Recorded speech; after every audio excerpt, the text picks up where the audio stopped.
Para recapitular un poco y ponernos a tono con lo que veníamos charlando, ¿se acuerdan que lo que vimos, veníamos viendo en las últimas clases era un caso particular que íbamos a analizar con el tema que nos compete, que eran los campos escalares, ¿no? De las funciones de varias variables independientes. Este caso, que describía una técnica inmunoquímica bastante utilizada, que es la inmunodifusión radial, lo que decía es que, bueno, teníamos una placa de gel donde había un reactivo llamado anticuerpo. En un lugar preciso de esa placa, con una jeringa, inyectábamos otro reactivo llamado antígeno, los cuales interaccionaban muy específicamente, y cuando la concentración de ambos era la misma, o sea, el antígeno, lo que sembrábamos en el medio, empezaba a difundir hacia afuera, y cuando ambas concentraciones se igualaban, precipitaba y aparecía un halo azul que nos permitía saber primero la presencia, ¿no? Del antígeno en la muestra que estábamos inyectando, por un lado, y por el otro lado también cuantificar la cantidad de antígeno, ¿no? O al menos tener una idea de la cantidad de antígeno. Para esto habíamos planteado un sistema de referencia eh, donde ubicábamos la placa, que tenía 8 centímetros de lado por 6. Ubicábamos el sistema de referencia, XY, plano, porque el espesor de la placa no nos importaba, con centro en el centro de la placa, con el origen en el centro de la placa. Ahí era donde íbamos a sembrar el antígeno que se iba a desplazar hacia afuera. Y veíamos que a 2 centímetros exactamente de ese sitio de siembra aparecía el halo azul. Es decir, acá se igualaban las concentraciones. Y la concentración de anticuerpo en el gel, bien, del reactivo que estaba en el gel, era constante para todo el gel y de 20 ppm.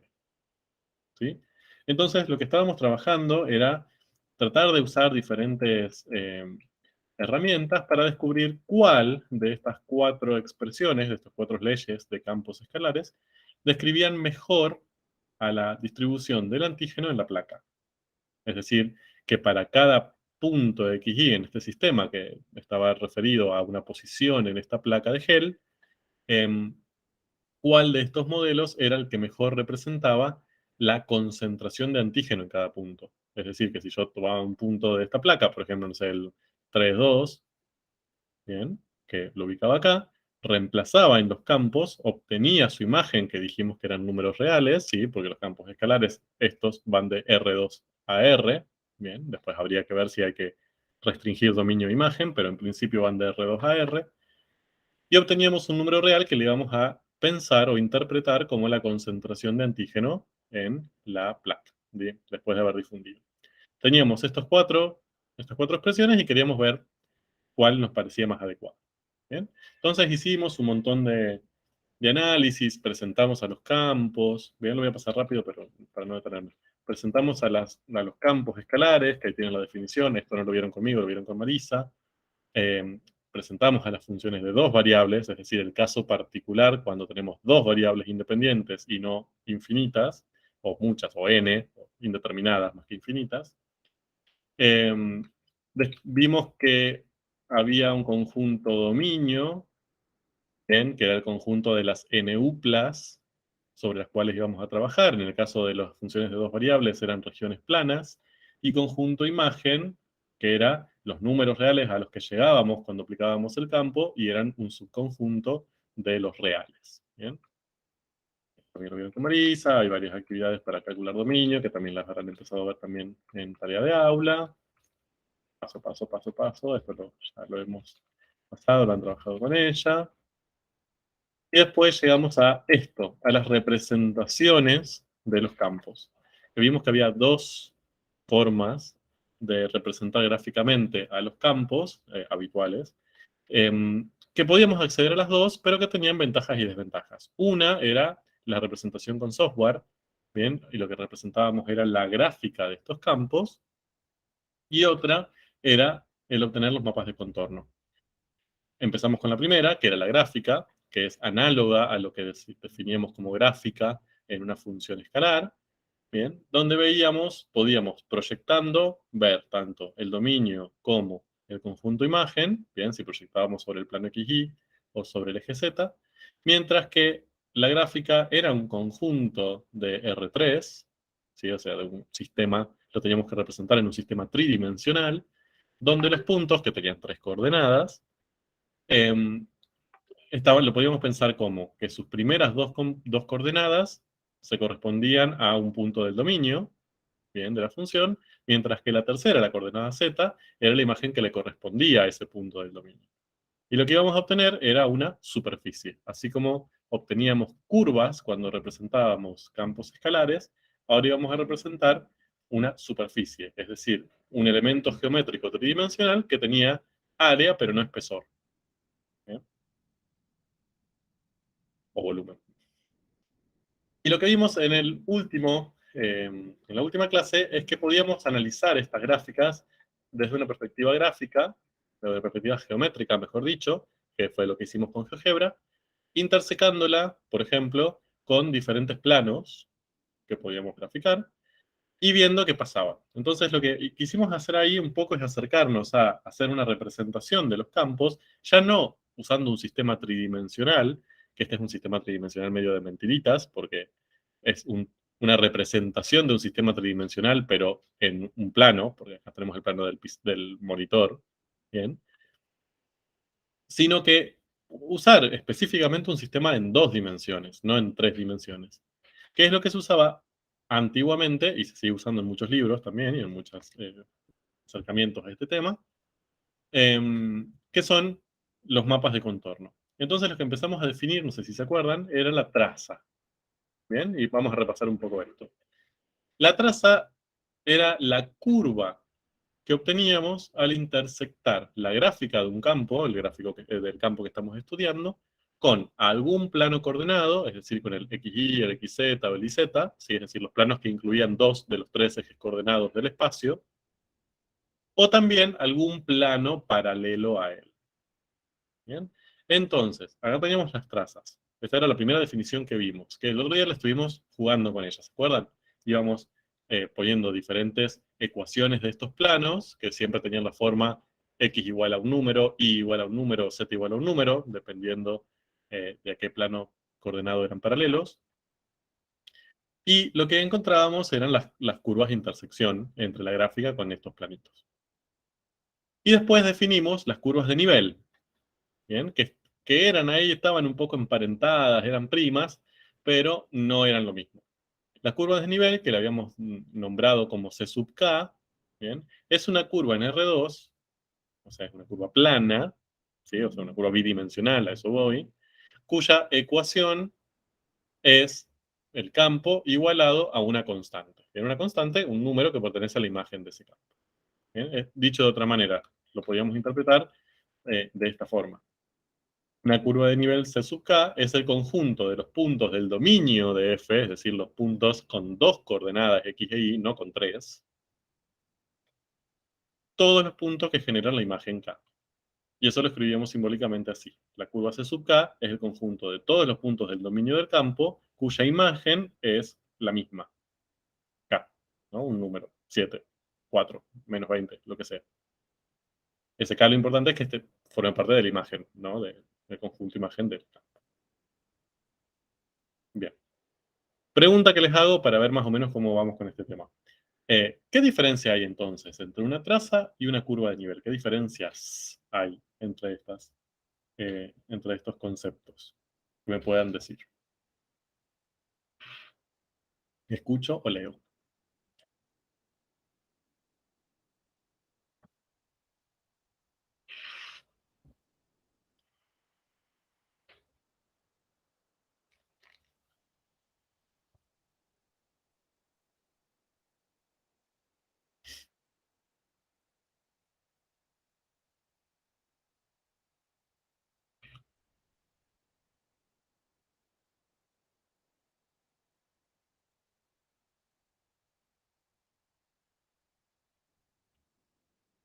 ¿Puede ser que la curva de nivel sea en un plano en particular y no en cualquier plano? Ajá, interesante. La curva de nivel está en un plano en particular. ¿Qué plano en particular?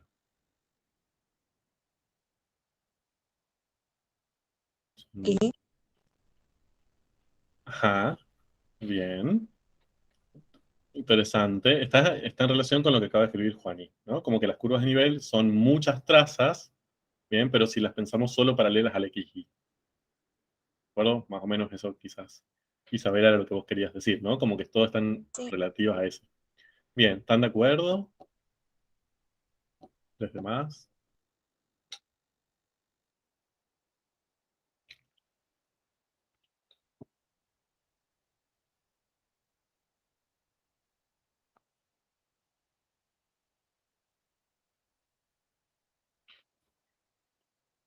Esto básicamente lo pregunto porque es una diferencia que yo sé que no es fácil de ver, pero es central.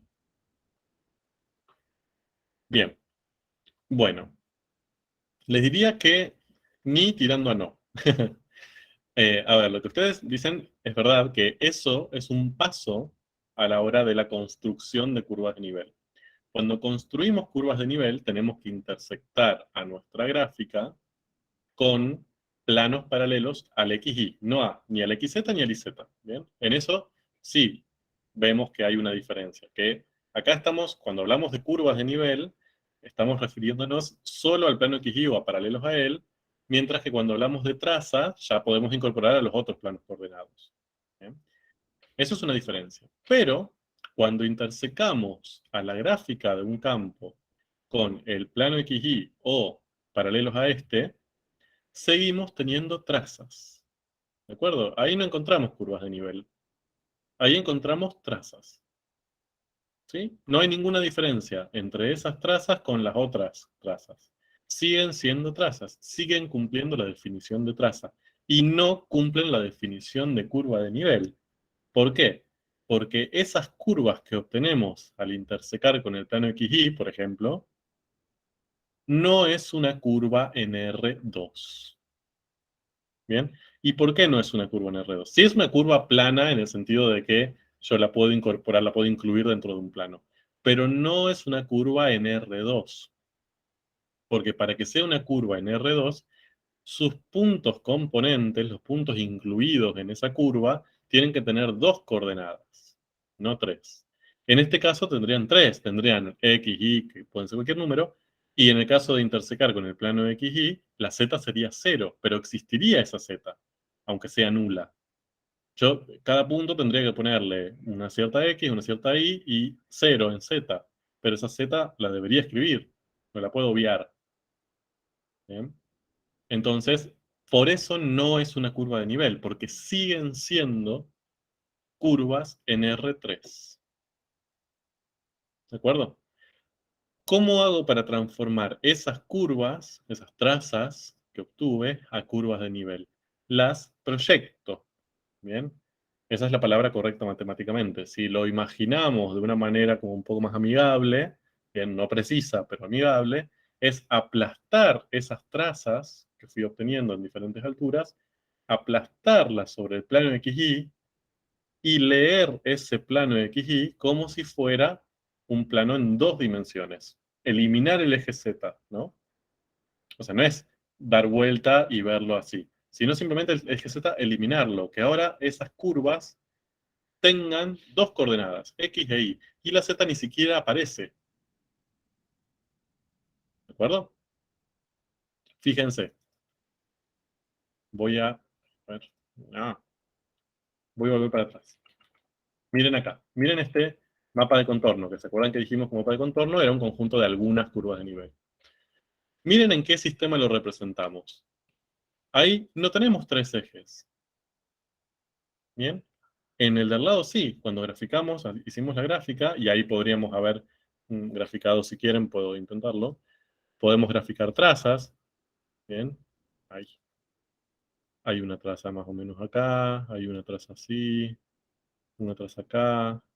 Bien, si grafico con respecto a otros ejes, podría encontrar una traza así. Bien, que siga para atrás. Bien, eso sería una traza. Si grafico con otro plano coordenado, esto también, por ejemplo, sería una traza. Bien, eso lo que grafiqué ahí en rojo, verde, violeta son trazas.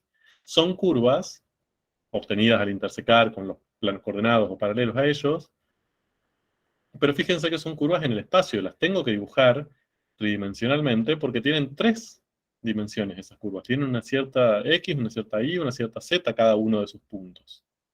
Mientras que cuando grafico las curvas de nivel, que están graficadas en el gráfico de la derecha, en el mapa de contorno, esas curvas de nivel están graficadas en el plano. Ahí la Z no está graficada. No tengo un tercer eje. Tengo X y tengo Y. Punto. Lo que hice fue las trazas, por ejemplo, las rojas que están en el costado, las proyecté, las aplasté, entre comillas, contra el plano XY, y cuando las tengo todas aplastadas ahí, al eje Z lo elimino. Pero ahora esas curvas, esas C2, C3, C4, C5 que tengo ahí, son curvas cuyos puntos tienen 2 coordenadas, no 3. Mientras que cuando están rojas del lado izquierdo tienen 3. Esa es la gran diferencia entre las trazas y las curvas de nivel. Unas son curvas en el espacio, otras son curvas en R2. ¿Bien?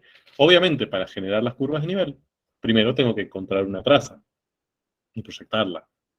¿Sí? Forman parte del proceso, pero no son lo mismo. ¿De acuerdo? Ahora sí queda un poco más claro. Mientras que esa Z que pierdo cuando paso de traza a curva de nivel, porque hay un eje que desaparece, en los mapas de contornos aparece acá, ¿no? Esto me quiere decir, bueno, esta curva de nivel corresponde a una z igual a 5, esta a una z igual a 4, esta a una z igual a 3 y esta a una z igual a 2. ¿De acuerdo? Entonces ahí eso es lo que me está dando un poco la idea de a qué altura estaba esa traza antes de proyectar. ¿Bien? Entonces, ¿cómo se imaginan la gráfica correspondiente a, o sea, por ejemplo, ¿podría haber correspondencia entre la gráfica celeste y ese mapa de contorno? ¿Podrían pertenecer al mismo campo o no? No, porque después se ve como que es un plano más como cuadrado, no sé cómo explicarlo. Y Bien, ahí son todas circunferencias. son todas circunferencias. Bien, pero quizás no llegamos hasta ese punto. ¿A qué altura empieza a suceder eso? Pero bien, estoy de acuerdo, porque parece estar como elevado la gráfica, ¿no? Como que ya a altura 2 ya no deberíamos tener intersección, parecería ser. Y acá, a la derecha, a altura 2, sí tenemos una intersección que es una circunferencia. Bien, por otro lado, ¿tiene más o menos la misma tendencia? ¿Tiene esa tendencia como con máximo y baja? ¿O tiene más una tendencia con mínimo y sube, por ejemplo? Me refiero al mapa de contorno.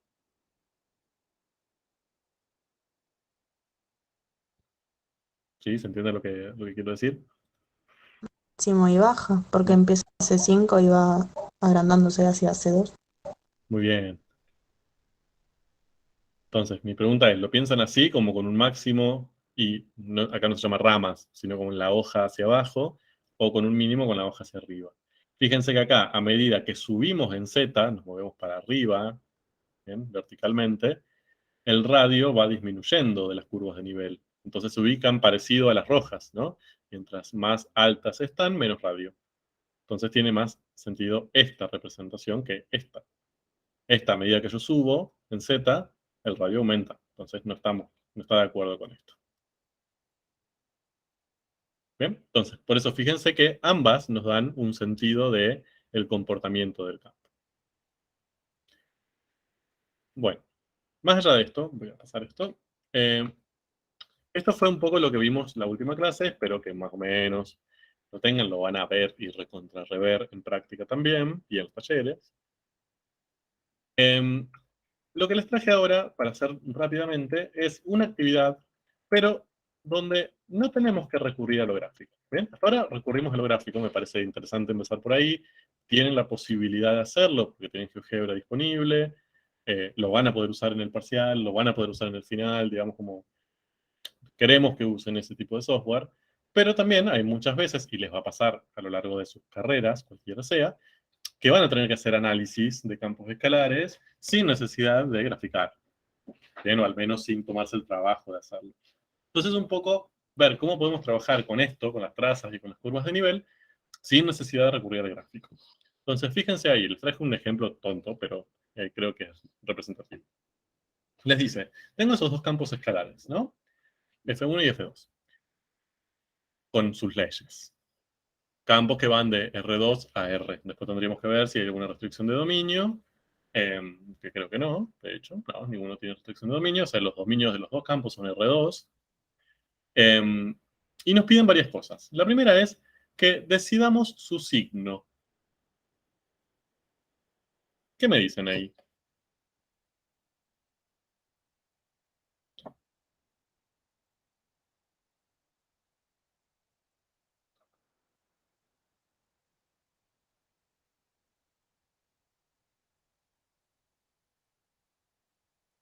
¿Qué significa el signo de un campo escalar?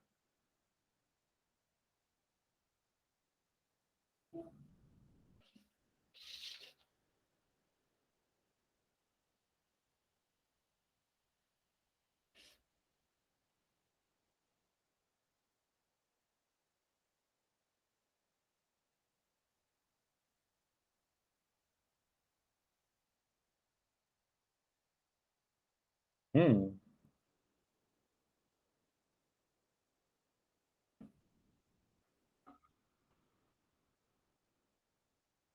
Bien, si la gráfica está por arriba o por debajo del plano XY. Es análogo a lo que pasaba con las funciones escalares, ¿se acuerdan? Que decíamos que la función era positiva si estaba por encima del eje X, es decir, si sus imágenes eran todas positivas, eran negativas, eran no negativas, no positivas, o si no tenían signo definido. Bien. Y acá, fíjense, si yo cualquier punto de R2 que tomo y reemplazo en F1, el resultado que obtengo, ¿qué signo va a tener? Si hago E elevado a la menos y hago toda la cuentita. Positivo. Positivo. ¿Se acuerdan que todas las exponenciales de base positiva, bueno, de base negativa también no existen, todas las exponenciales, E elevado a algo, tenían imágenes positivas, ni siquiera cero.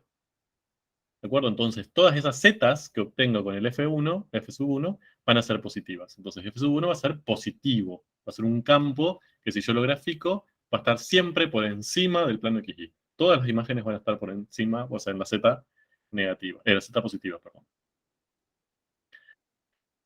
F sub 2, también, ¿no?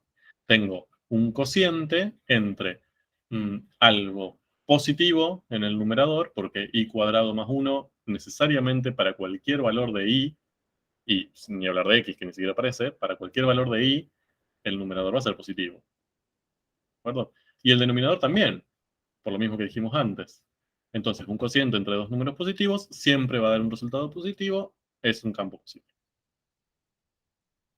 ¿Bien? Puede ser que los campos sean negativos, pueden ser que no tengan signo definido, eso depende. En este caso, ambos eran positivos. B. Hallar y describir sus trazas con los planos pi sub xz y pi sub iz. Empecemos con pi sub xz. A ver, lo vamos a ir resolviendo. Vamos a hacer B.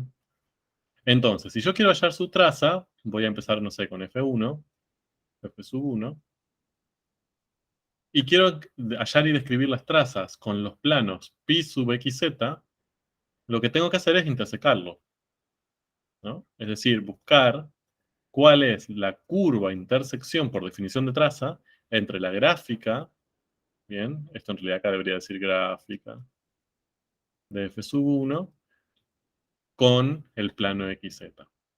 Eso desde lo geométrico lo podemos relativamente pensar, ¿no? Como graficamos esto, graficamos este plano, vemos dónde se interseca. Pero ¿cómo lo hacemos desde lo algebraico?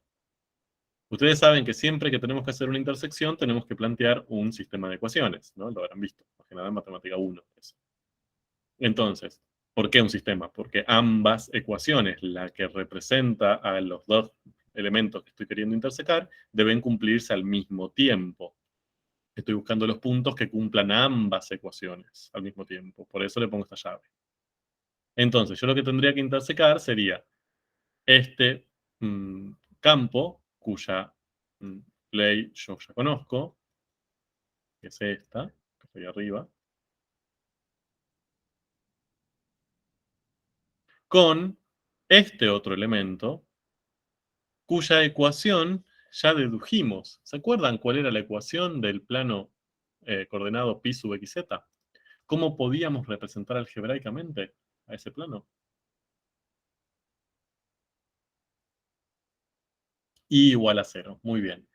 El plano xz se refería a todos los puntos, sin importar cuál sea su x y su z, ¿bien? Pero lo que imponía como condición era que no se desplazaba en y, en la otra variable. Entonces teníamos que fijar y en 0. ¿De acuerdo? Entonces, acá lo que tengo es la ecuación que describe a uno de los elementos que quiero intersecar y la ecuación que describe al otro. Y ahora lo que tengo que resolver es este sistema. ¿Cómo resuelvo ese sistema? ¿Qué harían para resolver ese sistema? ¿Qué estrategias usaban habitualmente para resolver sistemas de ecuaciones? Usaban sustitución, usaban igualación, ¿bien? ¿Se acuerdan que eso usábamos para resolver sistemas? Acá vamos a hacer lo mismo. Y fíjense que ahí sustituir es re fácil, porque ya nos dice, bueno, y tiene que ser 0. Listo, entonces arriba, donde aparece y, ahora va a aparecer 0. Entonces me queda menos 0 más 2x, o sea, menos 2x. ¿De acuerdo? O sea, esta expresión de arriba sustituí y con 0. Ahora, fíjense, esta expresión que obtuve acá, ¿qué es? ¿Qué representa?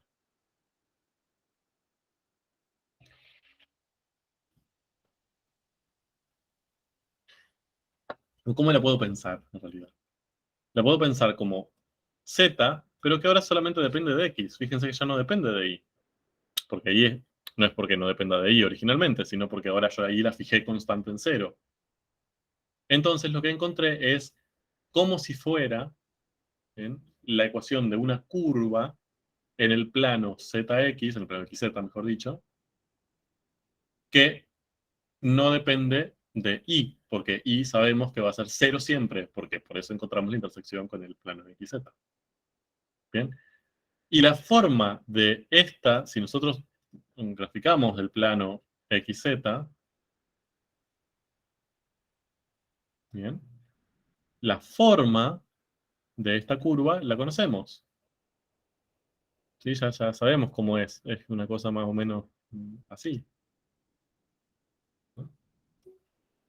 Entonces, esa va a ser la forma que va a tener mm, la traza, o sea, la intersección de la gráfica de este campo cuando yo la interseque con el plano xz. Va a tener una forma como una exponencial negativa, que a medida que aumente en x, la z va a aumentar, decrecer exponencialmente y asintóticamente.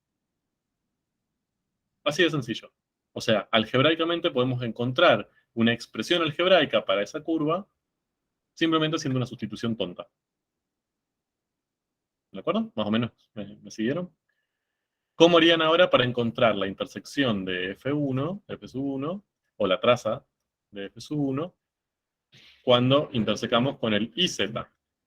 ¿Qué tendríamos que graficar? ¿Qué tendríamos que plantear, perdón? Siempre vamos a tener que plantear como una intersección un sistema. ¿Cuáles son las ecuaciones que tenemos que plantear ahí?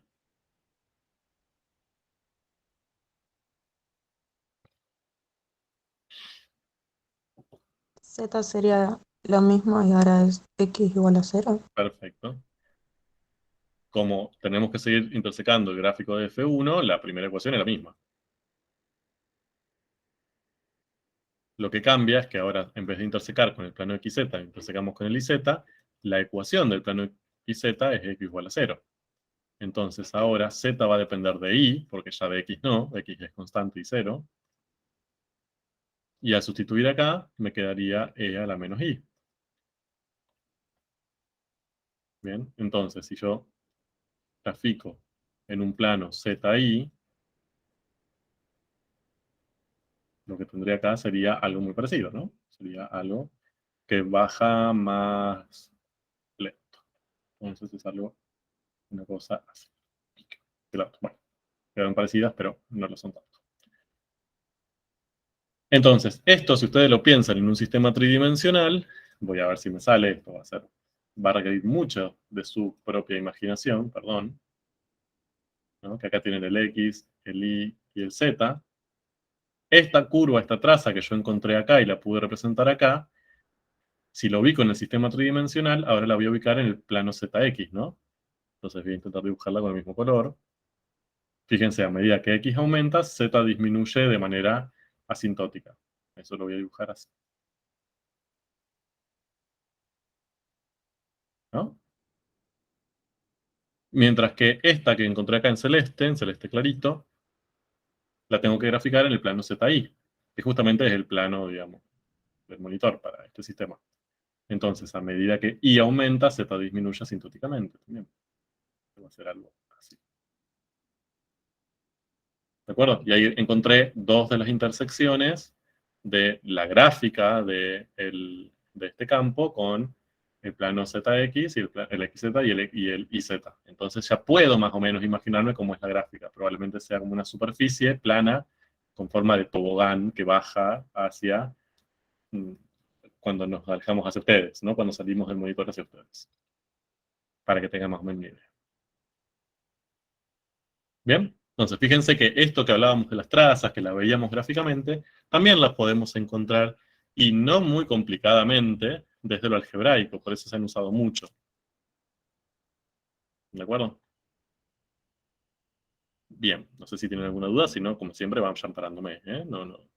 O si Yo ven que... una Sí, pregunta tonta, porque a veces me mezclo. El ZX estarían reales, porque tiene una sola variable. eso. A ver, si lo graficás como lo grafica abajo, lo Mm, pensás como si fuera la gráfica de una función escalar. claro. ¿De acuerdo? Pero vos como sabés que eso es una traza, vos eso lo deberías graficar, o sea, lo extrapolás, haces el proceso inverso, como que los desproyectás hasta un sistema tridimensional. Entonces, eso que lo graficaste en el ZX abajo, si lo llevas al sistema tridimensional, los tenés que graficar en el plano pi XZ, que está ahí, es uno de los planos coordenados, y sería esa misma curva, pero considerando siempre para todos esos puntos y igual a cero, ¿no? O sea que no se desplazan ni para hacia adelante ni hacia atrás ni, o sea, para y positivos ni para y negativos. Ok, bien. ¿Bien? Lo mismo con el otro.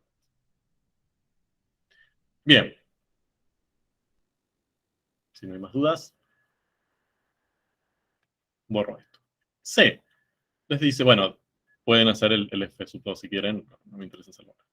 C. Decidir a cuál de los dos corresponde la curva de nivel que tiene esta ecuación. O sea, acá ya nos dan una curva, fíjense que está dada con su ecuación cartesiana, con Y y X, ¿bien? Y que eso corresponde a una curva de nivel, porque las curvas de nivel tienen dos coordenadas, no tres, o sea, acá no debería aparecer Z, ¿bien? Entonces eso está bien. Entonces, decidir a cuál de estos dos le corresponde esta curva de nivel y hallar el valor de K que le corresponde. Dicho de otra manera, hallar el valor de Z, en el cual yo corté a la gráfica de ese campo, encontré la traza, proyecté y obtuve esa curva que tienen ahí. ¿De acuerdo? Ese es nuestro objetivo. Para hacer esto, les traje esto específicamente porque siempre se complican la vida cuando van a hacer esto. Lo hacen bien, no digo que lo hacen mal, pero se complican la vida un montón. Lo que hace la mayoría acá es encontrar todas las curvas de nivel del campo, que se puede, y lo vamos a hacer en el D, de hecho, y ver cuánto tiene que valer K en ese conjunto general de todas las curvas de nivel para que se transforme en esa ecuación. ¿Bien? Eh, Está bien, no está mal hacerlo así, pero para mí hay una forma más sencilla, que es lo siguiente. Si yo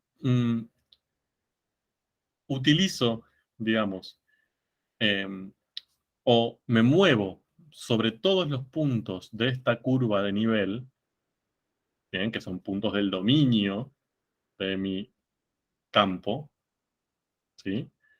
Porque tienen X e Y, básicamente, son puntos del dominio.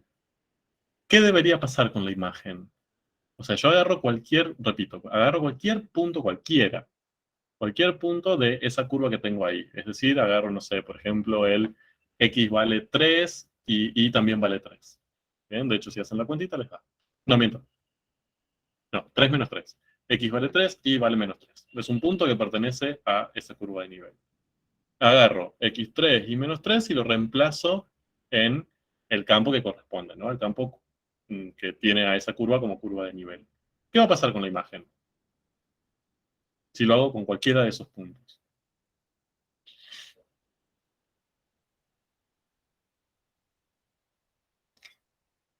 ¿Sí? No sé si me expliqué. Lo que hago es tomar diferentes puntos que pertenezcan a la curva de nivel y los reemplazo en el campo. ¿Qué voy a obtener como Z en todos los casos?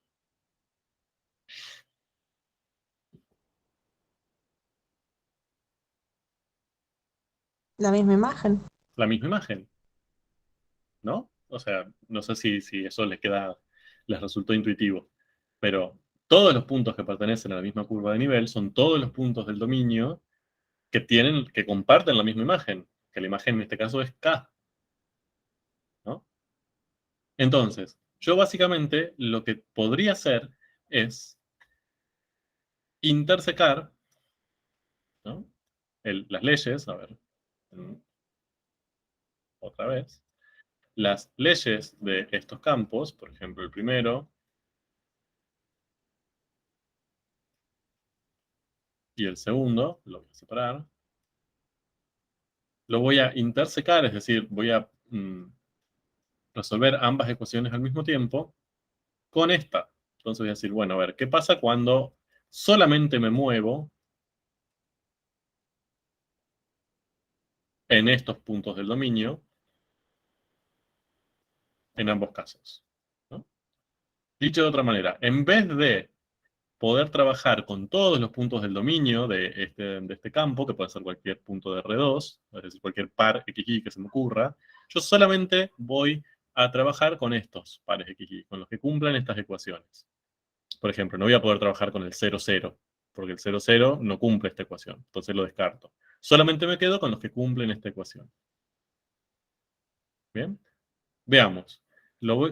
¿Cómo podemos hacer para ver qué pasa? Bueno, acá ya tenemos despejada y en función de x, lo que podemos hacer es lo mismo que antes, sustituir acá arriba. Me queda que z es igual a e a la menos y, o sea, menos 2x más 3, ¿bien? Más 2x, ¿no? O sea, para que no se pierdan. Esta y ahora es menos 2x más 3. ¿Sí? Reemplacé esa y por menos 2x más 3. Y si sigo trabajando acá, digo, ah, bueno, pero ¿qué puedo hacer? Puedo cancelar, ¿no? Este menos 2x y este 2x se cancelan entre sí. Acá me queda 3. Z, en definitiva, es igual a e a la menos 3.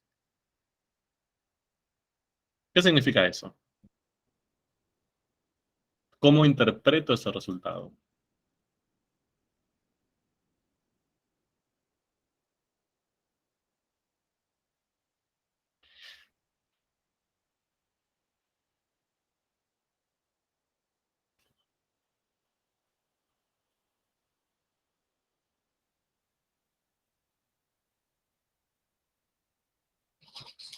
Si me siguieron, ¿no? Si tienen dudas, pregúntame. Eso sería la altura, entre comillas, a la que está la curva de nivel. Bien, pero ¿es una curva de nivel? Porque no sabemos, acá no nos dice que es una curva de nivel, nos dice que podría serlo.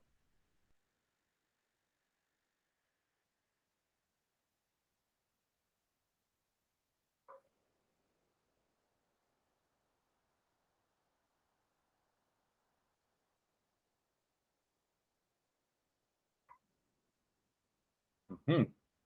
Vamos a hacer el otro a ver si les queda más claro. En el otro puedo hacer lo mismo, ¿no? O sea, reemplazo la i por menos 2x más 3. Esto me queda que z es menos 2x más 3 al cuadrado más 1 sobre e a la x. Bien, puedo hacer este binomio al cuadrado si quieren, no va a cambiar mucho. Bien, va a quedar un polinomio arriba. A ver, si quieren lo hago. Me da 4x cuadrado menos 12x más 10 sobre e a la x.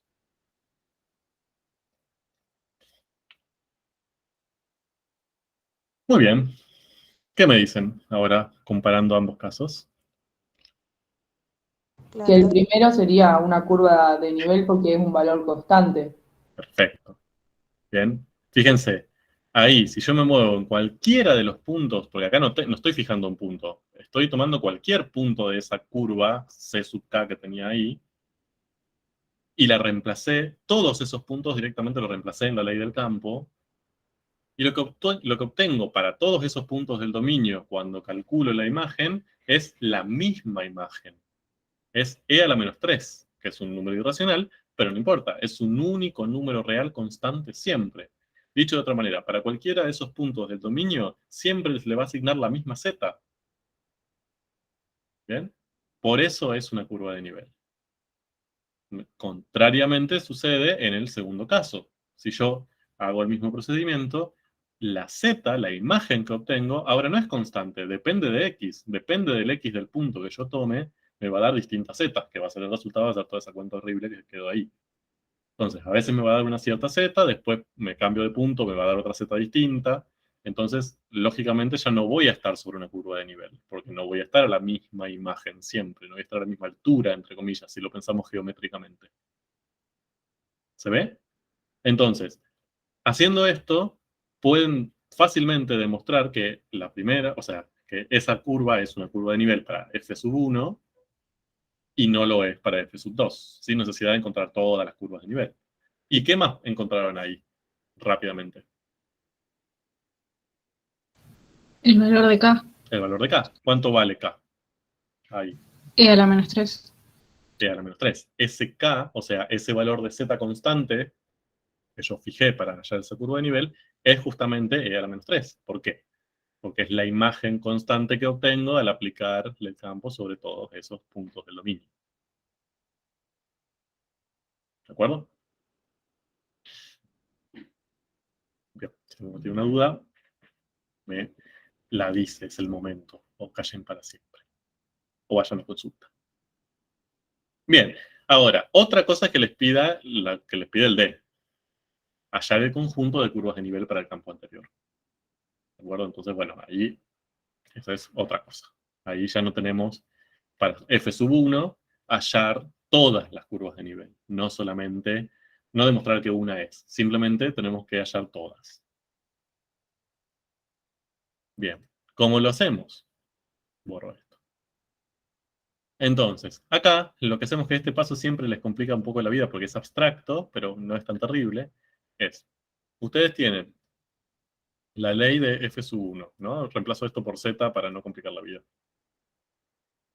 Esta es la ley de f sub 1. Acá, ¿cuántas variables hay en esa expresión?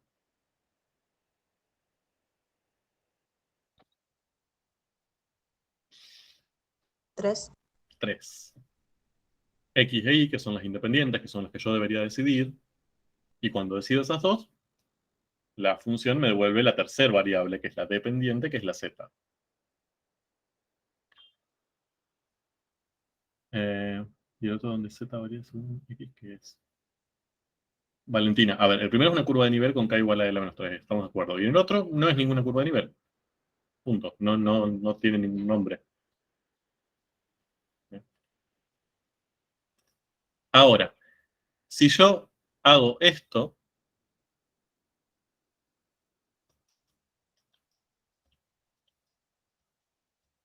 ¿cuántas variables tengo ahí? De nada. Es decir, si yo ahora sustituyo z por k. 2. 2. Ese paso les complica la vida, porque dicen, pero es lo mismo, en vez de poner Z puse K, ¿por qué? Son letras, no son números, ¿por qué ahí tengo...? Porque lo que estoy queriendo representar simbólicamente ahí es que ahora Z no va a ser una variable, no es que yo voy a admitir que haga lo que quiera Z, que dependa de cualquier manera de X y de Y. Lo que estoy haciendo ahí es decir, bueno, yo voy a trabajar con todos los puntos X, Y, no con todo el dominio, sino con los puntos X, Y, que me den la misma z constante k. Bien, ahí lo que estoy imponiendo como condición es que esa z sea la misma. que antes no lo tengo. Ahí en la primera expresión z es variable, puede ser cualquier número. En la segunda expresión z no sé qué número es, pero es siempre el mismo, es k. Bien, esa es la diferencia entre los dos. En definitiva, en realidad, este paso es el resultado de plantear este sistema. Z igual a E, a lo mismo que siempre. Y acá, Z igual a K. Ese es el sistema. Yo lo que estoy haciendo es, acá tengo el campo, con todos los puntos que le corresponden, los X y Z. XY puede ser cualquier número, Z puede ser cualquier número de la imagen, positivo. ¿Bien? Pero además, le impongo otra condición, que es Z no es cualquier número. Z es una constante, K. Siempre vale lo mismo. ¿Bien? K. Cuando hago la sustitución, obtengo la otra ley. La otra ecuación. Entonces, esta ecuación que tengo acá es la ecuación que le correspondería a una curva de nivel, ¿bien? Cuya imagen es K, que corresponde a una imagen K en el campo. ¿Y por qué digo que es una curva de nivel? Porque es una curva en R2. Fíjense que ahí ya no tengo tres. Tres variables. No lo voy a poder representar o no lo voy a tener que representar en un sistema tridimensional. Como mis variables ahí son X e Y, lo voy a representar en un sistema bidimensional, que es lo que yo necesito para encontrar curvas de nivel. ¿Bien? Entonces, ahí cuando reemplacé Z, que puede ser cualquiera, por una K constante, aunque yo no sepa cuál es, pero sé que es constante, ahí lo que encontré es una expresión genérica para todas las curvas de nivel. De hecho, ya, punto, ahí puedo definir el conjunto C sub K, el conjunto de todas las curvas de nivel. Son los puntos del dominio del campo, ¿bien? Tal que pase esto, ¿bien? E a la menos I más 2X me dé siempre la misma Z constante. Punto. ¿Bien? La Z igual a K, dependiendo del K que yo elija. A veces, por ejemplo, si nos piden que grafiquemos un mapa de contorno, acá ya podemos definir el conjunto de curvas de nivel, pero quizás nos conviene saber cuál es la forma de estas curvas. De hecho, si ustedes ven esto, y yo les digo, sin hacer nada más, ¿qué formas tienen esas curvas de nivel? Son rectas, parábolas, son exponenciábolas, que no existe esa palabra, inventada por mí. Es una gráfica exponencial, es una homográfica, o sea, es una hipérbola, es un seno, es una combinación de cosas. ¿Qué es? ¿Se dan cuenta? ¿No es una exponencial? Parecen exponenciales, ¿no? O sea, yo graficaría muchas exponenciales. Bueno, no lo son. Y a eso voy con que esa expresión es un poco complicada a la hora de ver qué tipo de curvas son las curvas de nivel. ¿Bien? ¿Cómo hago para hacer eso? Voy a lo que conozco. Yo, por lo general, ya con todo lo que trabajaron ustedes en Matemática 1, les resulta más fácil reconocer curvas cuando están explícitas, cuando es y en función de x, despejada en función de x. Entonces hago eso. No es porque lo necesito, repito, no es porque si no lo hacen está mal el conjunto de curvas de nivel. Ya está, con ese que está escrito ahí a la derecha está bien. Es porque de esa manera podemos tener una mejor idea de qué forma van a tener mis curvas de nivel y representarlas. Entonces, fíjense, yo acá lo que voy a hacer es despejar y. Lo voy a ir haciendo yo, pero fíjense si realmente ustedes harían los mismos pasos que yo, porque después meten la pata algebraicamente. Si yo quiero despejar y, esta exponencial debería desaparecer. Entonces lo que voy a hacer es aplicar logaritmo natural en ambos lados. De este lado me queda el logaritmo natural de k, que sigue siendo un número. Bien, además k es positivo, ¿se acuerdan que dijimos que era un campo positivo? Entonces esto está definido. Mientras que del lado derecho me queda menos i más 2x. Porque el logaritmo de una exponencial con la misma base me da como su composición la identidad. Después, paso este menos para allá. Bien, lo voy a hacer de manera muy vaga. Y ahora lo único que me queda para despejar y es pasar este 2x para el otro lado restando. Entonces me queda menos 2x menos logaritmo de k igual a i. Recuerden que k es una constante, ¿eh? No es una variable. Es un número real constante y no sé cuál es, pero es una constante. ¿Qué forma tienen las curvas de nivel?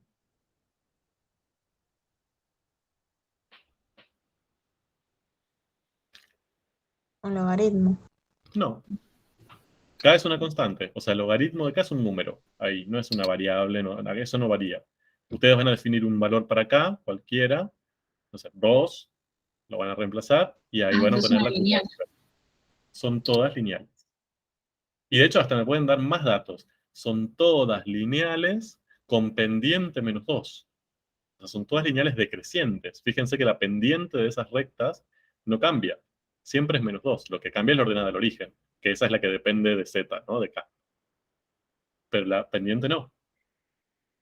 Entonces ahí ustedes, si van a pensar qué forma va a tener el mapa de contorno, dicen, ah, listo, van a ser todas rectas con la misma pendiente, es decir, van a ser todas rectas paralelas. ¿De acuerdo? Van a tener todas las mismas pendientes. Van a cambiar la ordenada del origen de acuerdo a acá. ¿Eso es la trampa? Sí, sí, sí, por supuesto. A ver, por eso les digo que a veces despejar y es necesario. No porque esté mal definido el conjunto y voy a ser tedioso y molesto con esto. No es por la definición del conjunto, es porque les resulta más sencillo ver la forma que va a tener el mapa de contorno. Quizás si lo veíamos donde está marcado con una flecha, diríamos, ah, son todas exponenciales, qué feo. Pero si hacemos esto, vemos, ah, no, son todas rectas paralelas. Y de hecho, ahí, si hacemos eso, podemos ver que la curva que nos daban en el punto C, esa menos 2x más 3, es una curva de nivel. ¿Bien? Es un caso particular de ese conjunto. Es una recta con pendiente menos 2, ¿bien? Y a partir de ese más 3, puedo despejar cuánto vale K. ¿Bien? O sea, este sería lo que yo le llamo el camino largo para resolver el C. Plantear el conjunto, despejar, y a partir de ahí darnos cuenta de si la otra expresión se corresponde con esa, calcular el K que le corresponde, o sea, es más largo que lo que hicimos antes, que fue sustituir y ver si nos daba el mismo Z. ¿Bien? Pero también es válido, no digo que no. Bien, entonces, les traje esto más que nada para que vean que todo lo que vimos en la clase pasada sobre trazas, sobre curvas de nivel, que lo vimos desde una perspectiva gráfica, geométrica, que me interesa que la vean, bien, y me interesa que lo hagan, y lo voy a repetir, hay un tutorial en YouTube sobre cómo trabajar con GeoGebra, campos, curvas de nivel, etcétera. No sé si lo encontraron, pero existe.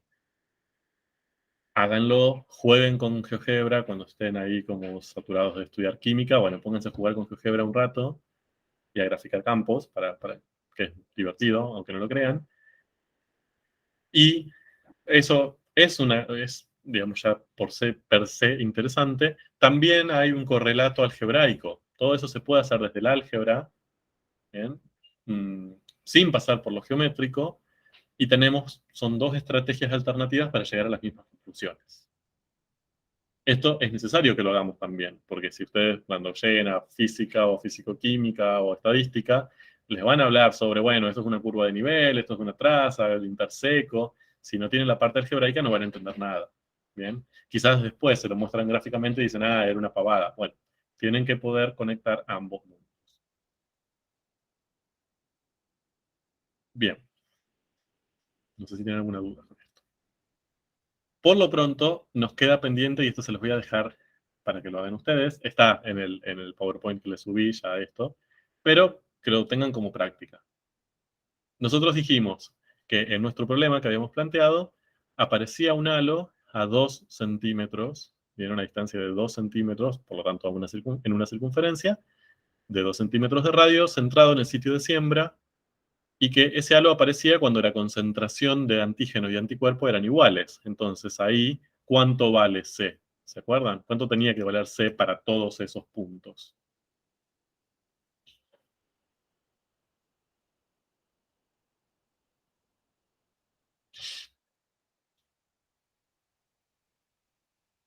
Lo voy a escribir. Para cualquiera de estos puntos, pertenecientes a este halo que apareció, bien, le vamos a poner P a este punto. ¿Cuánto vale el campo C, estos, en P?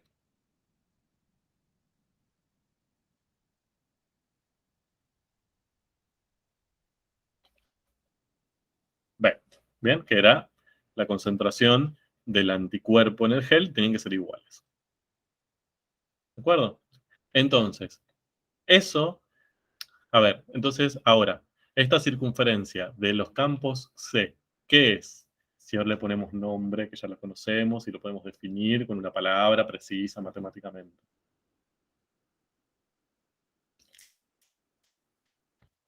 ¿Qué es y por qué?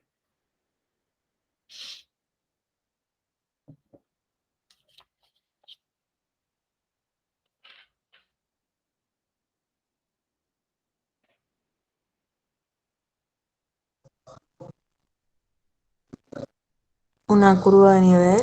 Bien, muy bien. Es una curva de nivel. ¿Por qué? Si yo les decimos, bueno, en un examen, ¿qué es? Justifique su respuesta. ¿Cómo justificarían que para ustedes eso es una curva de nivel? No es una traza, Juani. No es una traza porque no está graficado en un sistema tridimensional. Yo lo estoy graficando en un sistema bidimensional. Por eso es una curva de nivel y no una traza.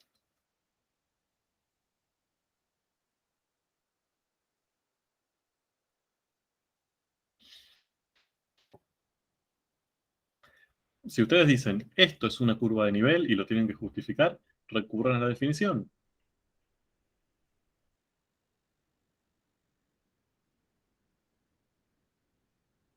¿Qué define una curva de nivel? Sí, lo es, pero no se metan con eso. ¿Cuáles eran las condiciones para que sea una curva de nivel? Tenía que ser una curva en R2, que eso lo cumple. Tenían que ser puntos del dominio del campo, que eso lo cumple, porque dijimos que el dominio estaba incluido dentro de ese rectangulito que tenemos graficado ahí. Y tenía que cumplir que para todos esos puntos, para todos, la imagen del campo tenía que ser igual, ¿bien? Y constante a un cierto valor. Y ustedes eso lo saben. Saben que son todos los puntos de esa circunferencia están incluidos dentro del dominio. Están dentro de la placa. ¿Bien? Y por otro lado, ustedes ya saben, por una cuestión, por la aplicación química de esto, que todos esos puntos comparten la misma concentración de antígeno. Porque si no, no hubiera precipitado el heladito. Entonces, todos esos puntos tienen la misma concentración de antígeno, que es constante, y 20. Dicho de otra manera, para todos esos puntos del dominio del campo, tienen la misma imagen de la función C, que es 20. Por eso es una curva de nivel. Es la C20, C sub 20. ¿Bien? Entonces, sabiendo eso, lo que les dejo de tarea, que lo practiquen cuando puedan, cuando estén estudiando para el parcial, es si eso les permite decidir cuál o cuáles de esas 4 modelos es el más, se ajusta mejor a que el halo haya aparecido ahí. ¿Qué podrían hacer? Hallar todas las curvas de nivel, de esos 4 campos, algebraicamente.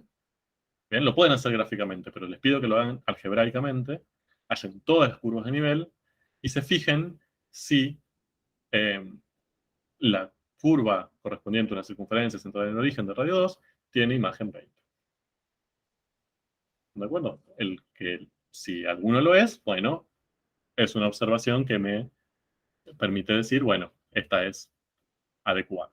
Si no lo es, ya puedo decir, bueno, esta no es adecuada. ¿De acuerdo? Miren, les dije tarea y todo. Bueno, lo que quiero empezar hoy... perdón. Primera cuestión. Hasta acá entra en el parcial. ¿De acuerdo? Este es el último tema del parcial. No se vayan, por favor. Nos queda media hora, ya que estuvieron una hora, quédense un poquito más. Pero hasta acá entra en el parcial.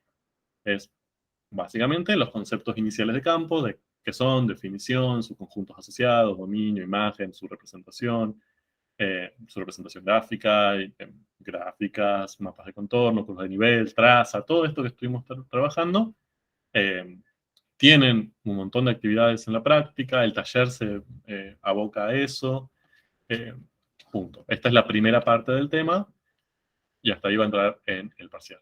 Lo que empezamos a ver hoy, que es ahora, que va a ser cálculos con campos escalares, ya es lo que va a empezar, lo que queda para el coloquio / el final, ¿sí? De promoción. ¿Bien? O sea, lo que vemos a partir de ahora y lo que veamos hasta el final de este mes. Que tiene que ver con cálculo, tanto diferencial, que vamos a ver en la primera parte, como integral con campos escalares. ¿Bien? Y otros campos que ya aparecerán pronto. Bueno.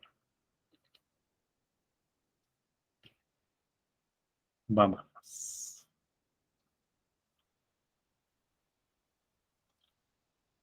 Entonces, hoy rápidamente, mi objetivo del día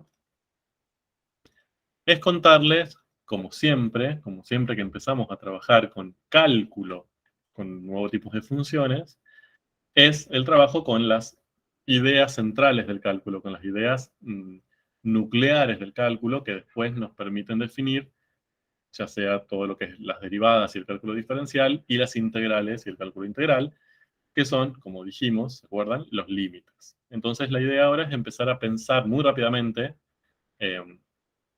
sobre límites, ¿bien? Y continuidad de campos escalares.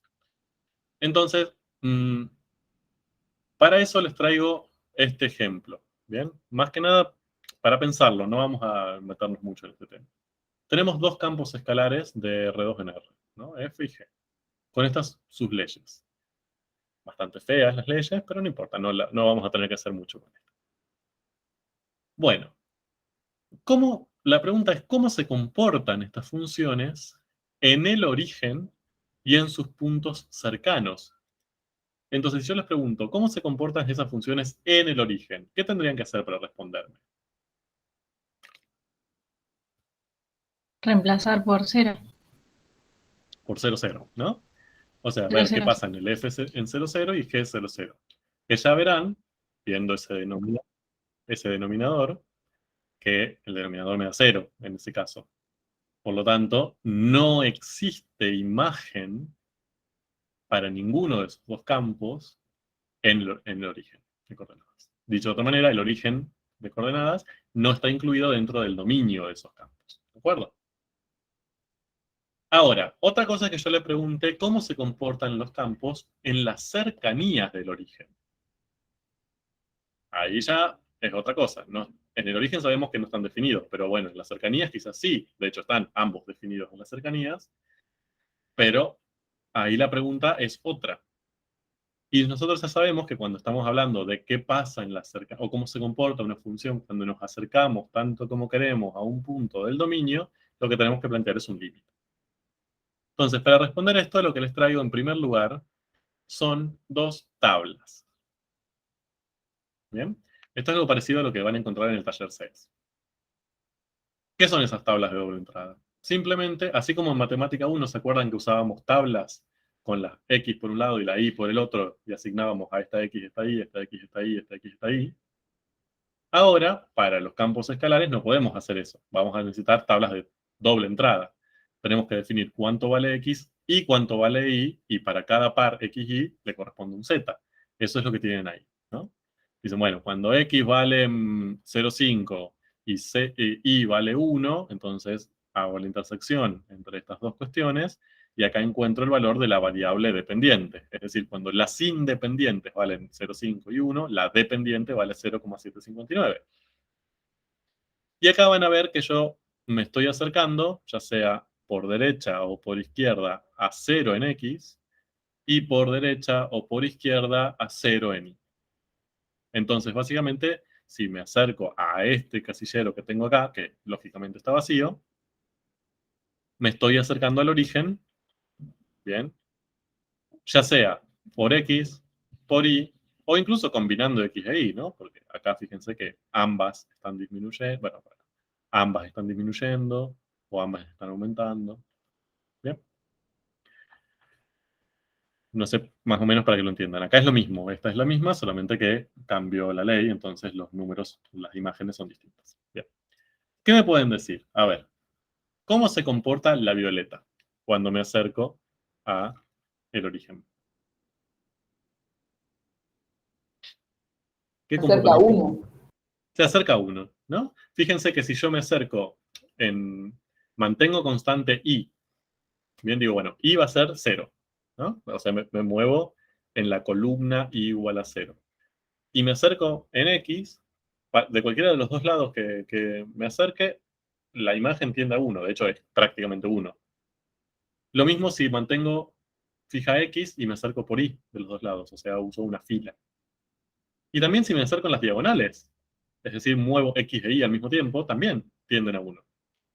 O sea, puedo suponer, esto es un análisis no preciso, pero así intuitivamente, puedo suponer que si me acerco al origen tanto como yo quiero, las imágenes del campo F tienden a 1.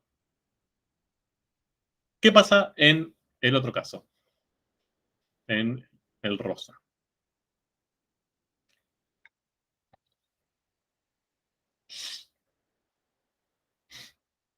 Ahí como que no existiría un límite. Bien. Fíjense que ahí, si yo me acerco manteniendo fija X y me muevo en Y, o sea, en la fila del medio, todo da menos 1. O sea, yo esperaría que en el 0, 0 se acerque tanto como quiero a menos 1. Si me muevo manteniendo fija y igual a 0 y me muevo en X, las imágenes son 1, ¿no? Entonces esperaría que en el 0, 0 sea 1. Y de hecho, si me muevo en los diagonales, son 0. O sea, entonces, ¿a qué tiende en el origen? ¿Tiende a menos 1, tiende a 1, tiende a 0? Bien, como no hay un comportamiento definido para las diferentes formas de acercarme, entonces ahí voy a decir que el límite no existe. ¿De acuerdo? No hay un comportamiento de esa función cuando me acerco al 0, 0 en su dominio. Así de intuitivo es. ¿De acuerdo? Eso lo puedo ver también en las gráficas. Miren, esta es la gráfica del violeta. Fíjense que más allá que acá le falta como el huequito, porque en el 0, 0 no está incluido el punto en la gráfica, dijimos que no lo podíamos reemplazar. Fíjense que por donde me acerque al origen, ¿sí? O sea, si en el dominio yo me estoy acercando al origen, es decir, en la gráfica me estoy acercando acá al máximo de la función, parece tender al 0, 0, 1. Bien, eso es lo que gráficamente yo puedo relacionar con que ese límite exista y valga 1. Miren qué pasa en el otro caso, en el gráfico del campo G. Si me acerco moviéndome en X, que sería moviéndome en esta línea que está acá arriba, o sea, me acerco al origen, pero acercándome, disminuyendo los X o aumentando los X, parece tender a 1. Si lo hago moviéndome en Y, que sería esta que está acá abajo, parece tender a menos 1. Mientras que si lo hago por otra dirección, parecería tender al origen, ¿no? Parecería tender a 0 la imagen. Entonces, este es el comportamiento en los casos donde no existe ese límite. No hay un comportamiento definido. Bien, entonces eso lo escribimos de esta manera. El límite del campo F cuando X e Y tienden al origen es 1. Mientras que no existe el límite de esta otra función cuando X y Y tienden al origen. Bien, analoguísimo a lo que vimos en Matemática 1 con límites en funciones escalares. Súper análogo. Bien, no sé si hay alguna duda, pero esto me interesa que más o menos tengan una intuición de qué es el límite. De hecho, hay una definición de límites para campos escalares, análoga a la que ustedes vieron en Matemática 1. Bien, la definición delta epsilon, ¿se acuerdan? Acá también hay. La leo. Sea F un campo escalar de dos variables cuyo dominio B incluye puntos cercanos a Q, bien, que es un punto cualquiera. El límite de F cuando P se aproxima a ese Q es L si para cada número epsilon positivo existe un delta positivo, tal que si la distancia entre P y Q está entre 0 y delta, entonces la distancia entre el F y L es menor a epsilon. Hermosa definición. Bien. ¿Qué vamos a hacer con esta? absolutamente nada. Existe, por supuesto, se puede utilizar para calcular límites o para hacer un análisis teórico, ¿bien?, sobre límites, pero nosotros no la vamos a utilizar. Quiero que sepan que existe, ¿no? Obviamente hay una definición precisa de límite que no vamos a trabajar con ella. Nosotros vamos a primero pensarlo desde lo intuitivo y después vamos a utilizar otra herramienta que se les presentaré en breve. ¿A qué me refiero con que lo vamos a pensar desde lo intuitivo? Bueno, lo que vamos a hacer es, acá tenemos nuestro punto de interés, ¿no? El XY tiende a AB. Es decir, estamos preguntándonos qué le pasa al campo cuando nos acercamos tanto como queremos sin llegar nunca a este punto negro que tenemos ahí. Entonces, la cuestión intuitiva gráfica que vamos a utilizar es, bueno, nos vamos a acercar tanto como queremos a ese punto, es decir, este arito se hace disminuye su radio tanto como quiero, ¿bien?, hasta llegar lo más cerca que puedo y puedo imaginar a este punto, ¿bien? Y si ese límite existe, lo que debería pasar en la imagen es que a medida que yo hago eso, las imágenes tiendan a L, a un cierto valor. No es que si voy por un lado tienden a un número, si voy por el otro lado tienden a otro, como pasaba antes. Todas, sin importar por dónde me acerco al punto, las imágenes deberían tender a la misma imagen L, entonces ahí voy a decir que ese límite existe y es L. ¿Sí? Lo mismo que vimos recién en las gráficas. En la violeta esto pasaba. Si yo me acercaba a todo lo que yo quería al origen, las imágenes tendían a 1, sin importar por dónde iba. Mientras que en la rosa, si yo me acercaba tanto como quería al origen, por cualquier lado, a veces tendía a 1, a veces a -1, a veces a 0. Entonces, ahí decíamos, esto no existe. El límite no existe. ¿De acuerdo? Acá lo vemos gráficamente. Nosotros nos estamos acercando tanto como queremos a este punto central, y lo que vemos es que cuando lo hacemos, sin importar por dónde nos acercamos, las imágenes del campo tienden a este valor L. A veces bajan, a veces suben, a veces se mantienen constantes, pero tienden, en definitiva, a un valor L. Bien. Entonces, así como definimos límite, que lo vamos a seguir usando como intuitivamente, también podemos definir continuidad. Bien. ¿Se acuerdan que con las funciones escalares decíamos una función es continua cuando existía el límite en el punto, existía la imagen de la función en ese punto y eran iguales? Es decir, cuando me acercaba a ese punto en el dominio, las imágenes tendían a un cierto valor y además, en ese punto que estaba analizando, la imagen era ese valor a la que se acercaba las imágenes en los alrededores. Acá es lo mismo. Bien, el campo va a ser continuo en un cierto punto de su dominio. Si existe el límite de ese campo cuando tendemos a ese punto, existe la imagen de ese punto en el campo y son iguales, el límite y la imagen. ¿Bien? Y también vamos a decir que todo el campo es continuo, ¿bien?, o todo el campo es continuo en una región, no solo en un punto, sino en su dominio, por ejemplo, cuando esta definición de arriba vale para todos los puntos de ese dominio. Es decir, cualquier punto que yo tome de esa región, aplico esta definición de acá arriba y vale. ¿Bien? Si vale para todos, entonces directamente digo es continuo para todos y listo. Lo mismo. Esto quiero que vean que es análogo al 100% con lo que vimos para funciones escalares. ¿Bien? Súper análogo. Entonces, ¿cómo vamos a interpretar eso desde la perspectiva gráfica? ¿Qué vamos a representar? Vamos a graficar ese campo escalar, va a aparecer una superficie, y va a ser una superficie que no tiene ni huecos, ni saltos, lo mismo que pasaba con las gráficas curvas de las funciones escalares, ahora va a pasar con las gráficas superficies de los campos. ¿Bien? ¿Qué es lo que pasa acá?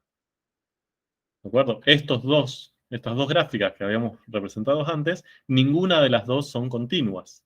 Esta, la primera, más allá que el límite existe, la imagen en el 0,0 no existía, entonces no es continua ahí. Y esta directamente no es continua porque no existe ni el límite. No solo no existe la imagen, sino que tampoco el límite. O sea, ninguna de las dos son continuas. Bien. Y otra cuestión que es muy útil, yo sé que a ustedes estas cosas les parecen como un poco tediosas e inútiles, pero son muy útiles y las usan mucho, aunque no lo crean, son estas propiedades, que son que la suma, diferencia y producto y cociente de campos continuos son continuos en sus dominios. Es decir, que si yo estoy trabajando con dos campos que sé que son continuos y los sumo, el nuevo campo que genero al sumar también lo será. Lo mismo si los resto, los mismos si los multiplico y los mismos si los divido. Cuando los divido tengo que tener problemas porque a mí me puede cambiar el dominio. Pero en el dominio del cociente van a seguir siendo continuos. Y lo mismo va a pasar cuando compongo un campo con una función escalar. Bien, eso no lo vimos mucho todavía, pero bueno, ya va a aparecer. Entonces, por ejemplo, tenemos esto, ¿no? Ahora, ¿cuál de estas gráficas corresponde a esta ley y cuál corresponde a esta ley? ¿Sí? Entonces, fíjense que yo acá las podría graficar, pero si lo tengo que analizar conociendo las gráficas y nada más, lo que podría decir es, bueno, a ver, acá tengo un cociente, ¿no? Acá tengo una composición. Tengo el seno de esto. Entonces tengo una composición entre la función seno con un campo. Si leo esto lo que me asegura es que la composición de una función continua, que es el seno, con un campo continuo, esto es continuo porque es la resta de dos cosas continuas, ¿bien? Va a ser continuo. Entonces yo espero que la gráfica de este campo sea continua en R2. Mientras que en el caso de f sub 1, tengo un cociente. Entonces, más allá que el 1 sea continuo y que 1 menos x cuadrado también lo sea, porque es la resta de dos cuestiones continuas, como acá, el cociente me va a generar una restricción de dominio. Seguramente va a haber puntos de R2 que no voy a poder, no van a tener imágenes. Entonces ahí voy a perder continuidad. Dicho de otra manera, f sub 1 no va a ser continuo en R2. Va a haber puntos de R2 donde no voy a tener continuidad porque no va a existir su imagen. Por ejemplo, en el 1, 1, ¿no? Si tomo 1 y 1, reemplazo acá y me queda 1 sobre 0, no existe imagen. Entonces esto no va a ser continuo en todo en R2. Si ahora voy a las gráficas, veo que esta sí, a ojo al menos, es continua en toda, al menos en esta región, mientras que esta ya presenta una cierta discontinuidad. Bien, claramente presenta una discontinuidad, tenemos un salto ahí. Entonces, sin lugar a dudas, considerando que una es continua en R2, se supone, y la otra no, esta la voy a asignar a esta, porque espero esta continuidad, mientras que en esta, que ya espero que no haya continuidad en todos los puntos de R2, la voy a asignar acá. ¿De acuerdo? Sin necesidad de graficarla, sin necesidad de hacer mucho análisis, ni trazas, ni curva de nivel, ni nada raro. Simplemente analizando sus leyes, lo puedo pensar. Bien. Y ahora, esto, lo que yo hablaba de la continuidad y las propiedades que acabamos de ver, es lo que vamos a usar para calcular límites. Por ejemplo, nos preguntan, ¿cómo se comportan las imágenes de este campo si nos acercamos tanto como queremos a un cierto punto? Allí lo tenemos que plantear, que supongo que es lo que está ahí, tenemos que plantear un límite, ¿no? Si nos preguntan cómo se comportan las imágenes cuando nos acercamos a este punto sin tomarlo, entonces vamos a decir, bueno, listo, tengo que plantear el límite cuando x y y tienden a ese punto del campo, de la ley del campo. Y acá tendríamos que usar la definición, la delta epsilon y ver qué le pasa si nos acercamos. Terrible, horror, lloramos, nos tiramos en el piso a llorar. Bueno, no. ¿Por qué? Porque podemos ir por otro lado, podemos utilizar la definición de continuidad. Bien. Si podemos asegurar que este campo es continuo, ¿sí? Si podemos asegurarlo, que ahora a priori no lo sabemos, pero si lo podemos asegurar, dijimos que por definición de continuidad, el límite va a existir y va a ser igual a la imagen de la función en el punto. Entonces, esto directamente tendría que ser h en el 1, 1, ¿no? Y punto. La resolución de este límite la salteo porque puedo asegurar que va a existir y va a ser igual a la imagen del campo en el punto. Y listo. Eso es simplemente reemplazar x y y por 1 y hacer el cálculo. O sea, hermoso. Ahora, eso vale solo si es continuo. Si es continuo. En P. Entonces, ¿cómo puedo hacer para demostrar que es continuo? Uso las propiedades anteriores. Bien. Ustedes ya lo que tienen que saber, como recordarán de Matemática 1, que los polinomios son continuos. Acá también. Toda expresión polinómica con las variables son continuas.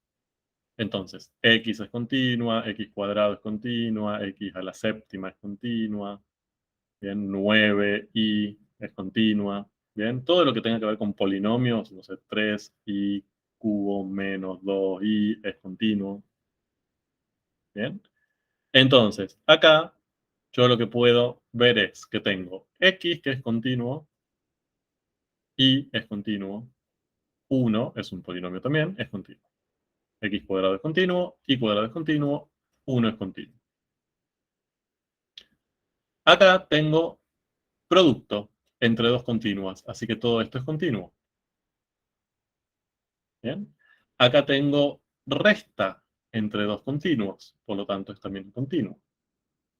Y acá tengo suma entre tres continuos, así que esto también es continuo. Ahora, tengo cociente entre dos continuos. Ahí teníamos que tener cuidado. Bien. Tengo que verificar que eso no me haya restringido el dominio. Bien. Que el problema ahí es el denominador. Pero fíjense que el denominador es siempre mayor a 0, no tengo problema, así que esto es continuo. Y después tengo composición con una función continua, que es el coseno. Esto también es continuo. Así que usando las propiedades anteriores, viendo que solamente estoy haciendo operaciones entre campos continuos, puedo asegurar que este campo, es continuo. Así de difícil que parece, es continuo, el más tierno. ¿Qué significa esto? Que yo, para resolver esto, lo que voy a tener que hacer es encontrar h en 1, 1. Y listo. ¿Bien? Lo reemplazo x por 1 y por 1, hago la cuenta, me queda 1 menos 1, 0, sobre 1 más 1, 3, 0 sobre 3, 0, coseno de 0, 1. Y puedo asegurar que en la gráfica de esta función, cuando me acerco tanto como quiero a este punto, la imagen va a acercarse a 1. Hermoso. De hecho, esa es la gráfica. Bien, ahí tienen el punto. Cuando se acercan tanto como quieren a ese punto, la z va a acercarse a 1. Acá no se ve fácil, ¿no? Pero para que vean que este campo tiene un gráfico continuo. Por eso la continuidad es tan útil, porque nos permite saltear el uso de la definición de límite para calcular límites, justamente. ¿Bien? Punto. ¿Quedó alguna duda con esto? Sé que no es muy querible los límites y la continuidad, a ustedes les gusta mucho, pero sí me expliqué. La idea es muy análoga a lo que pasaba con las funciones y eso siempre nos salva las papas. Me alegro.